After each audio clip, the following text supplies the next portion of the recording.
Boche gold and diamonds. Buy now, pay later. Pattambi പ്രാദേശിക കാർഷിക ഗവേഷണ കേന്ദ്രത്തിൽ 2 ഏക്കർ വിസ്തൃതിയിൽ ജലസംഭരണിയുടെ നിർമ്മാണം അന്തിമഘട്ടത്തിൽ. 4 കോടിയോളം രൂപ ചെലവഴിച്ചാണ് കുളം നിർമ്മിക്കുന്നത്. ജലസംരക്ഷണവും കാർഷിക ജലസേചനവുമാണ് ലക്ഷ്യം.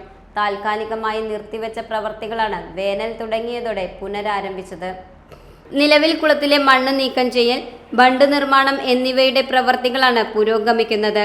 വേനലിൽ കുറച്ചുകൂടി വെള്ളം വറ്റുന്ന സാഹചര്യത്തിൽ കുളത്തിലെ പാറ പൊട്ടിക്കൽ നടത്തും.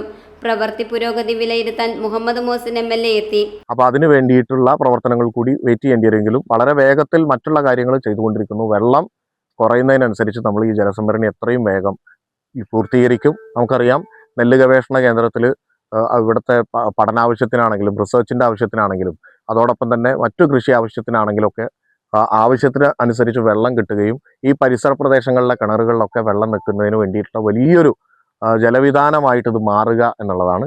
അപ്പോൾ അതിൻ്റെ പ്രവർത്തനങ്ങളാണ് നടന്നുകൊണ്ടിരിക്കുന്നത്. വർക്ക് ഇടക്കാലത്ത് ഉറവ വളരെ ശക്തമാകുകയും മഴ പെയ്തുകൊണ്ടും വർക്ക് ചെയ്യാൻ കഴിയാത്തൊരു സാഹചര്യം ഉണ്ടായിരുന്നു. അപ്പോൾ അത് മറികടന്നുകൊണ്ട് ഇപ്പോൾ നിർമ്മാണം വേഗത്തിൽ പുരോഗമിക്കുന്നു എന്ന കാര്യമാണ് അറിയിക്കാനുള്ളത്.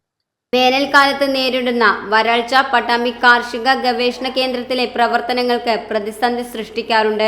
നെല്ല് കൃഷി, പച്ചക്കറി കൃഷി ഉൾപ്പെടെയുള്ള പ്രവർത്തനങ്ങൾക്കും തടസ്സമായ സാഹചര്യത്തിലാണ് ജലസേചനം ഉറപ്പുവരുത്തുന്നതിന് കുളം നിർമ്മിക്കാൻ പദ്ധതി ആവിഷ്കരിച്ചത്. ജലസേചന സൗകര്യം ലഭ്യമായാൽ പ്രശ്നങ്ങൾക്ക് പരിഹാരമാകുന്നതോടൊപ്പം പുഞ്ചകൃഷി ഉൾപ്പെടെയുള്ള പരീക്ഷണങ്ങളും കേന്ദ്രത്തിൽ നടപ്പാക്കാനാവും. Time Kids Preschool, Mannannur road, Vaniyamkulam. .view News. കാഴ്ചകളാണ് ലോകം, കണ്ടു തുടങ്ങുക.